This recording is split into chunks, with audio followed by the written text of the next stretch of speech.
In this video right here, I'm about to show you guys, it's gonna show a man trying to get into a woman's house in broad daylight. And it's just weird to me, the things that he's doing. I think he was arrested. When they did catch him, he had a gun on him, zip ties, and some more stuff. Now check this out, I'll be back with more commentary. All right, so in this video, what we're about to see a man approach a woman, and she had the right sense to get the hell up out of there, because this guy, like I said, he was caught with zip ties, gloves, and a gun. When the police finally did a wrap, 22 minutes later, he stayed at this woman's house for 22 minutes. Check this out. She brings the dog in. This video also has no time. She brings the dog in because you see the guy coming. He's right there. Tries to force himself into her house. He's putting on the gloves right now, as we can see.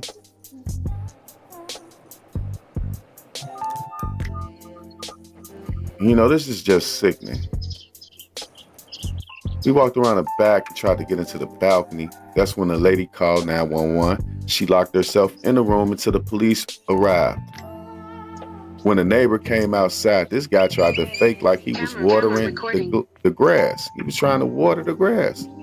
Like he was persistent. And it brings me back to the age-old question of, are Black women protected? Not too long ago, a guy in New York followed a woman to her apartment. There was also a camera present, and she made it in the house at the nick of time. She slammed the door, and the guy tried to, like shove the door open with his shoulder.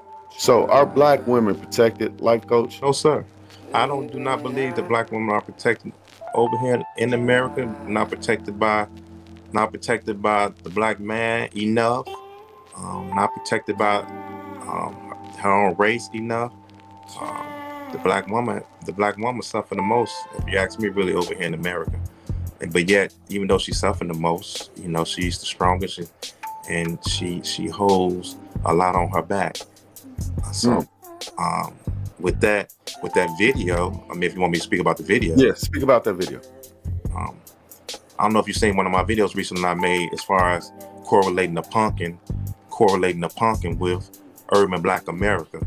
And so with the pumpkin, what we do with the pumpkin, we take the pumpkin and we hollow the pumpkin out. We take the insides out the pumpkin, and we after we take all the insides out the pumpkin, we stuff the pumpkin with what we want to stuff the pumpkin with, correct? With the candy or whatever we want to stuff the pumpkin with. We design it how we want to design it. So the pumpkin is like the Black man in urban America. With that Black man right there that you just showed us, that Black man has became like the pumpkin, hollow inside. We took everything up out of him: the love, the unity, the care for his woman, the care for the unity of the family, the care for his own race.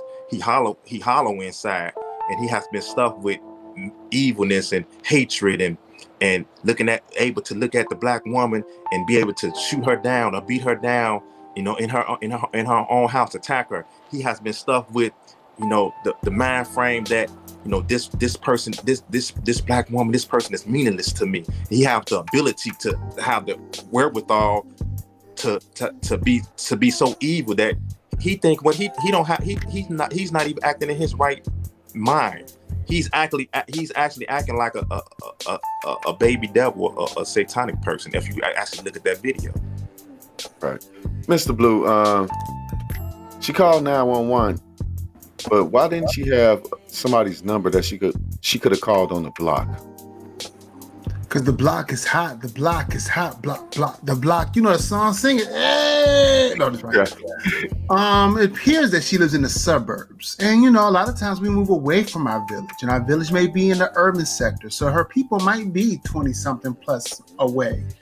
Or she might have got her education, moved to a different city. That happens a lot. I know people that go to school in, Maryland area. Let's say they go to Howard, and then they move to other states. Who's to say she even has a village to be able to rely on? The most important question a lot of people are asking is, why did it take the police officers 22 minutes to get there? What she should have said is, I see some boys on the corner smoking weed. Ooh, they would have came guns blazing. I see a boy in 7-Eleven buying a Snicker and fucking Skittles. Anything, they would have came much more quicker. All right, but the guy had a gun on him, and it's ridiculous because, like I said, zip ties in the gun. What the hell? Did he know this woman? The way the video appeared, he did not know this woman. When I Googled her handle, she has a good Instagram presence, and she's kind of she drips a little sexy. He might have been enamored with her. You know what I'm saying? How about that? What do you think about that? Maybe she dressed provocative like OCW. Is that what it is? No, I'm not saying that, but what I'm saying is he might have saw a window of opportunity. Oh, she's sexy on these Instagram reels.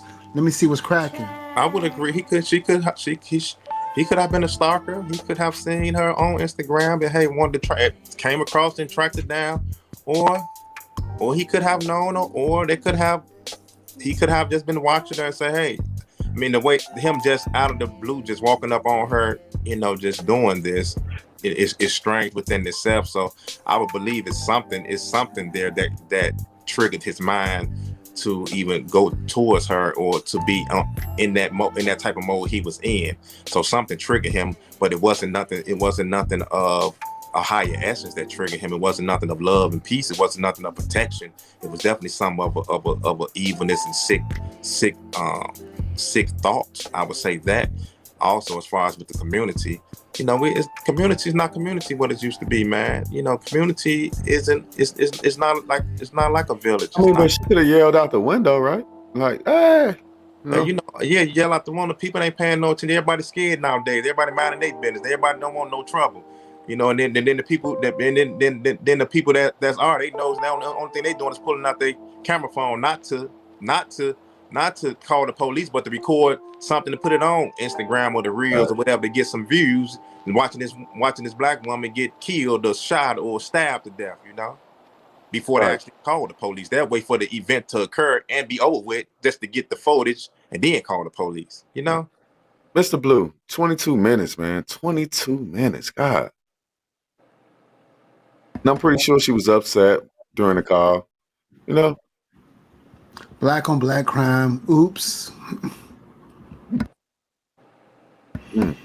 But them zip ties is what threw me. You knew it was planned. Who walks around with zip ties? I don't even own zip ties. Me neither. Yeah, so that's the point. It had to been. He had to know something. Right. Something's going on that we don't know about. What if she is the girlfriend of somebody? Because the zip tie part. It's like he was kidnapped. He was gonna kidnap her or something. Hold a hostage. Gonna rape her. Maybe he was gonna rape her.